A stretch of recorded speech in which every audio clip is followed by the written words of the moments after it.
በጣም ያደኩበትን ተቆራጭ ደሞዝ ብታቆ በጣም ነው የምትስቁት። በጣም በ80 ብር ተቆራጭ ነው ያደኩት እኔ ባይዘው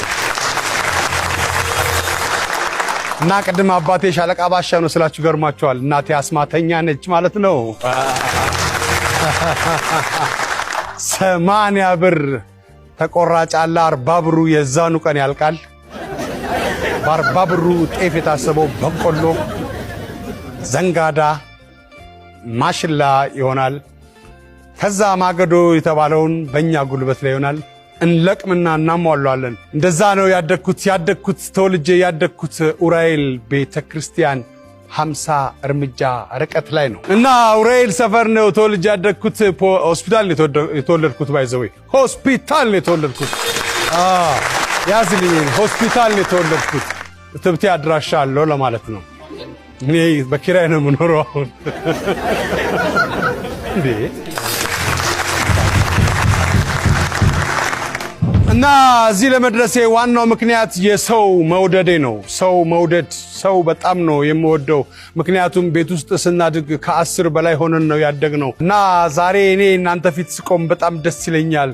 ምክንያቱም ለብዙ ሰዎች ፊት ቆም ያለው እኔ ወደ እናንተ ከመድረሴ በፊት ብዙ ቤተሰብ ብዙ ሰፈር ውስጥ የእናቴ ወዳጆች የእናቴ የቅርብ ያሉ ዘመዶች ጋር ብድር ሄጄ ጠይቄ አውቃለሁ። እርሾ ጭምር እንጀራ ሲሟሽ አውቃለሁ። ድፎ ዳቦ ሲሟሽ አውቃለሁ። እኔ የእንጀራ የፍቅፋቂ በቃ ምጣድ አንዳንዴ አመል ታወጣለች። ምጣድ አመል ማውጣቷ በጣም ጥሩ ነው። እንጀራው በቅጡ ስለማይወጣ ይሰጣቸዋል። እናንተ መብላት ነው እና ትኩስ እንጀራ በበርበሬ በጣም ነው የምወደው። ባይዘወይ በጣም ነው የምወደው። ልክ ነው። ሌላ ነገር ልወድ አልችልም። አይ ነው። ደስ የሚል ቤተሰብ ውስጥ ነው ያደግኩት። በፍቅርና በስርዓት በጨዋ ደንብ ነው ያደግኩት። ትክክለኛ ክርስቲያናዊ ቤተሰብ ነው ያሳደገኝ። አያቴ ነች ያሳደገችኝ። የኔ ባህሪ ነው። እኔ ሰው ነኝ። እናቴ የምትለኝ ሁሉ ጊዜም አንዳንድ ነገሮች ስናገር አሁን ይሄ ሰው ፊት የሚወራ ነው ትለኛለች በልጅነቴ። ስለዚህ ሰው የተከበረ ነገር ነው። ከሰው በላይ ማንም የለም በምድር ላይ። እግዚአብሔርም ሲመጣ የሆነው ሰው ነው። ስለዚህ ያ የኔ አመለካከት።